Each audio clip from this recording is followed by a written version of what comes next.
I love being in this space that the extraordinary scale of nature is just so dominant. There is nowhere else on the planet in which the absence of man is so deep and total.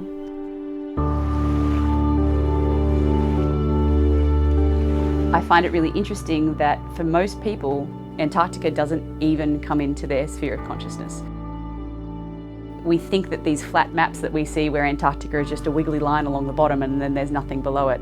25%, 30 even, of our world is Antarctica and the Southern Ocean. And it's massive, not just in terms of scale, but in terms of its influence across the whole world. It's both a driver and a passenger in global climate. What happens here has impacts throughout the world, from the neighbouring regions right up to the Arctic and everywhere in between. In the modern world, it's very easy to get caught up in human systems, to care about your job and money and all of these things that we work towards, which are important and valuable. But it's easy to lose connection with the physicality of the environment and your place as an animal in it. There is nothing quite like Antarctica to humble you in terms of remembering that you are just an animal that's at the mercy of the elements. There is no possibility to feel anything except small and awestruck, which are both positives in this case.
The total solar eclipse is when the crazy orbit of the moon is aligned between us and the sun.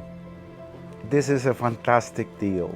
First of all, as an astronomer, you try to think like a machine. You think in numbers, you're thinking distances, light years, and all this. But this is hitting you right on the base of your skull, in your animal senses, telling you there is something very wrong going on. It's one of the effects that the eclipse has over the human mind. Textbook eclipses are on a clear day with no wind and with comfy conditions.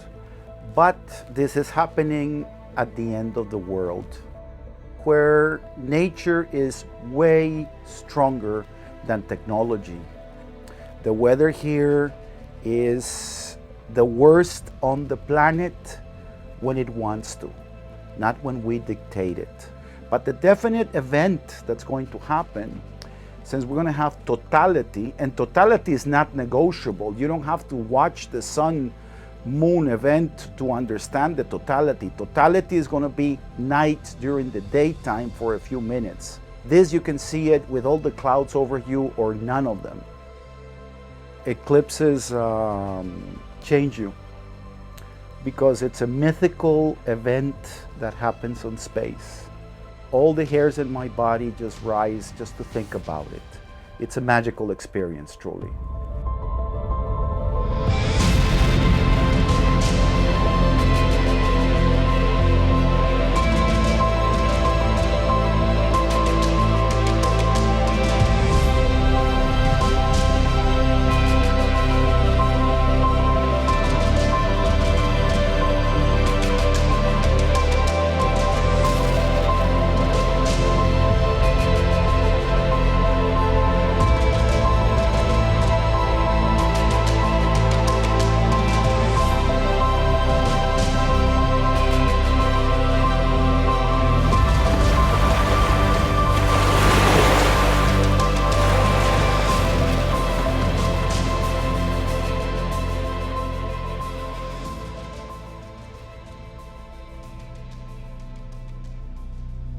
Antarctica is a remarkable place. It has an incredible draw, and yet it's a place that we can't live.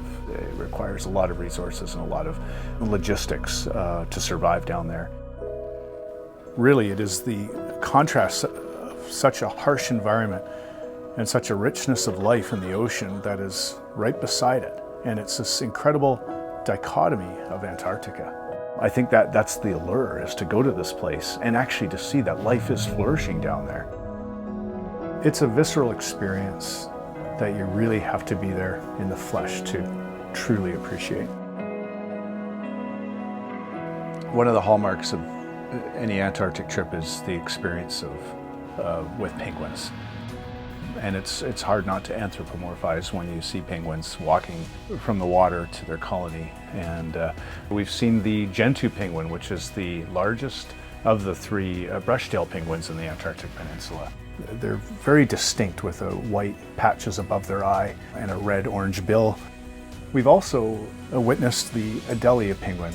They are black and white, tuxedo-like, with a distinct white eye ring. They also have a crest that they can raise and change the shape of their face to convey all kinds of interesting behaviors.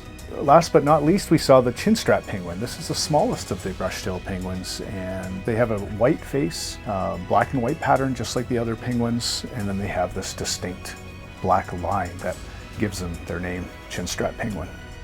Their behavior offers endless entertainment.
It's incredibly important, and that we're such a fortunate few that actually get to come here and feel it, this place that is almost like another world.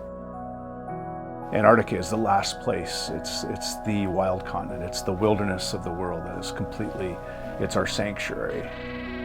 It shows me how powerful nature is and gives me a lot of faith. Nature will always find a way.